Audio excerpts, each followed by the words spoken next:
स्थापना दिवस को लेकर अर्जुन मुंडा दिल्ली में है और कार्यक्रम को संबोधित कर रहे हैं। देखिए। गौरवान्वित महसूस करें, इस बात को ध्यान में रखते हुए यह तिथि निर्धारित की गई है और 15 नवंबर को हम सभी देशवासी गौरव दिवस मनाएंगे। इस बार ये द्वितीय वर्ष है जब हम पूरी देश की जनता और जनजातीय समाज विभिन्न स्तरों पर इस आयोजन में भाग ले रहे हैं। मुझे यह कहते हुए प्रसन्नता हो रही है कि 15 नवंबर को 2022 देश के महामहिम राष्ट्रपति श्रीमती द्रौपदी मुर्मू भगवान बिरसा मुंडा के जन्म स्थली खूंटी में श्रद्धांजलि अर्पित करने के लिए उनके गांव जाएंगे, उलीहातू गांव जाएंगे। इसके साथ साथ ही देश भर में हमारी कार्य योजना है। महामहिम उपराष्ट्रपति पार्लियामेंट में आदमकद मूर्ति पर माल्यार्पण करेंगे और उसके साथ संसदीय कार्य मंत्री प्रहलाद जोशी जी रहेंगे, साथ ही सांसद और यहाँ के जनप्रतिनिधि सहित बड़ी संख्या में लोग भाग लेंगे। इसी तरीके से देश भर में हमने 15 नवंबर के लिए कार्यक्रम बनाया है और उस कार्यक्रम के निमित्त हमने यह सुनिश्चित किया है कि कश्मीर से कन्याकुमारी तक और अरुणाचल से गुजरात तक,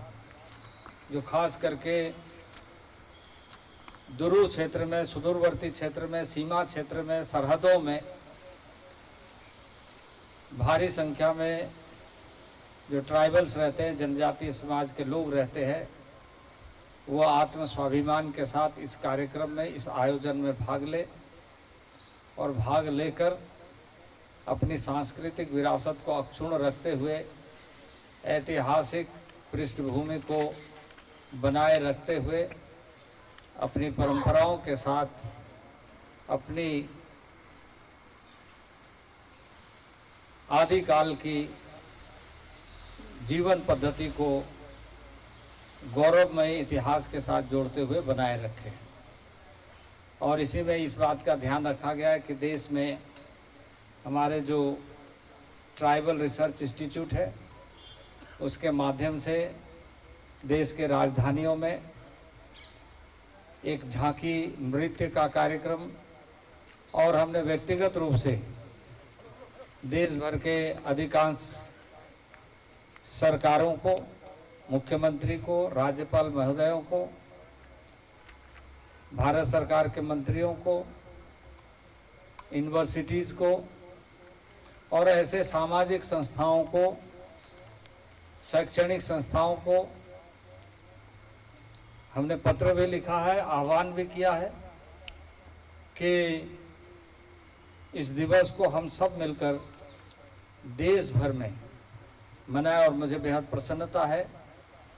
कि इस बार जो आयोजन हो रहा है वो जम्मू कश्मीर की वादियों से लेकर लेह लद्दाख की चोटियों से लेकर अरुणाचल की सीमाओं से लेकर समस्त मध्य भारत में, पूर्वी भारत में, दक्षिण भारत में और उत्तर पूर्व के सभी राज्यों में बड़ी पैमाने पर मनाया जाएगा। यह हम सबको गौरवान्वित करता है, खासकर इस दिवस में जनजातीय गौरव दिवस के रूप में मनाने के लिए कि हम इस अवसर पर युवाओं के, जनजातीय कलाकारों के कला के और सांस्कृतिक कार्यक्रमों के, संगोष्ठियों के, कार्यशालाओं के और इसके माध्यम से प्रतिस्पर्धात्मक कार्यक्रम आयोजित करते हुए हम यह सुनिश्चित कर सकेंगे कि भविष्य में जो हमारी एक बड़ी महत्वपूर्ण लक्ष्य है उसको हम पूरा करें। आप सब जानते हैं कि हम सब आज़ादी का अमृत महोत्सव मनाकर अमृत काल में प्रवेश करते हुए एक लक्ष्य निर्धारित किया है कि 2047 में जब हम देश में आज़ादी का 100वां साल मनाएंगे तो हम देशवासी के समक्ष और देशवासी से हम जोड़ते हैं उन दुर्गम क्षेत्र में रहने वाले समस्त नागरिकों के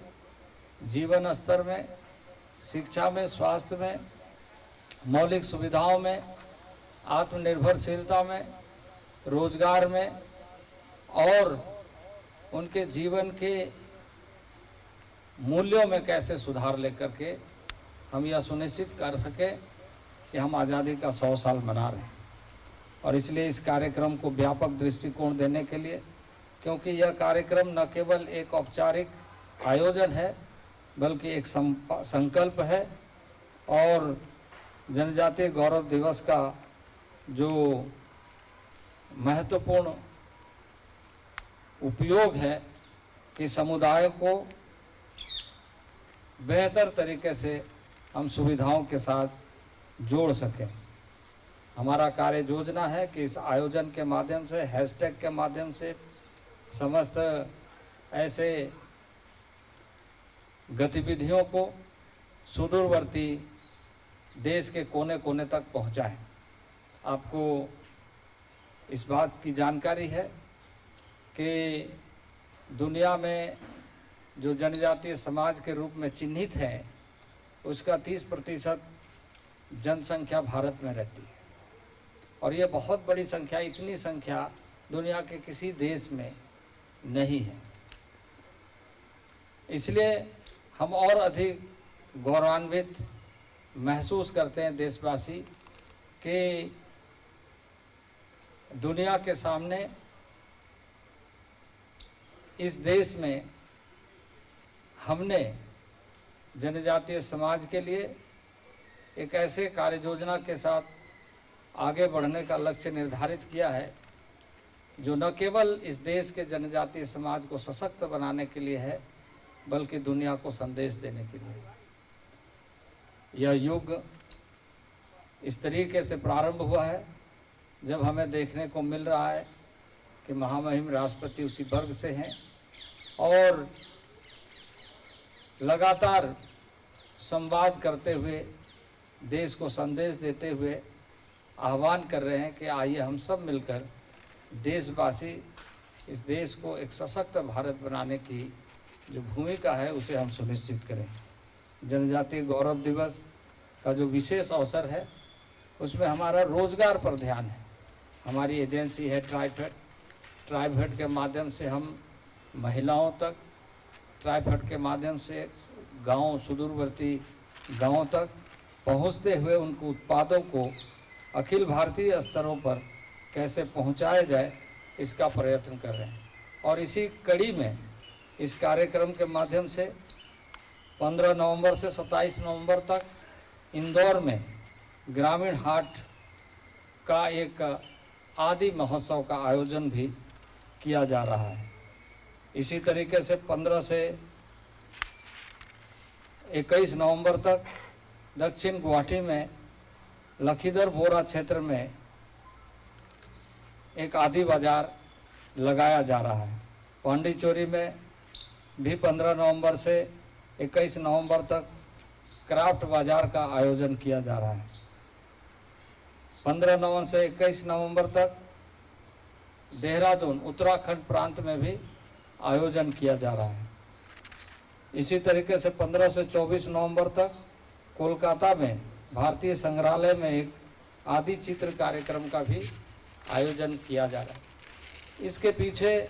हमारा जो उद्देश्य है वो उद्देश्य है कि आर्थिक दृष्टि से, सामाजिक दृष्टि से, सांस्कृतिक दृष्टि से, शैक्षणिक दृष्टि से हम ज़्यादा से ज़्यादा जागरूकता भी पैदा करें, लोगों को जोड़े भी, और यह भी सुनिश्चित करें कि वो लक्ष्य आधारित अपने को जोड़ते हुए सहभागी बनने के लिए वो और अधिक तत्पर है और वह स्वयं भी जागरूकता के साथ आने वाले दिनों में अपनी भूमिका सुनिश्चित करना चाहता है। मंत्रालय के माध्यम से हमने जो लक्ष्य निर्धारित किया है कार्यक्रमों का, उस लक्ष्य में आप सबको जानकारी है। और यह इस समय जो हम सब ने कार्यक्रम प्रारंभ किया है, जिसकी हम चर्चा कई बार कर चुके हैं, लेकिन पुनः हम आपको स्मरण कराना चाहते हैं, स्मरण कराते हुए कि हमारा जो लक्ष्य है कि गैप को हम कम से कम समय में कैसे सुनिश्चित करें। राज्य सरकारों के अधीन शिक्षा की बड़ी जिम्मेदारी रहती है, लेकिन इसके बावजूद भी वो क्षेत्र ध्रुव क्षेत्र होने के कारण गैप रहता है। अभी हमारा कार्यक्रम एकलव्य मॉडल स्कूल का चल रहा है। 740 विद्यालय बनने के तरफ लगातार कार्यक्रम बढ़ रहा है और कार्य प्रारंभ हुआ है। उसमें 392 एकलव्य मॉडल आवासीय विद्यालय, जिन विद्यालयों में ये श्रृंखला, ये गौरव दिवस का कार्यक्रम का आयोजन भी किया जा रहा है और राष्ट्रीय स्तर पर यह कोशिश किया जा रहा है कि बहुमुखी प्रतिभा, बहुआयामी व्यक्तित्व का निर्माण कराने के लिए एक विद्यालय में जितनी आवश्यकता है उसको हम पूरा करें। आप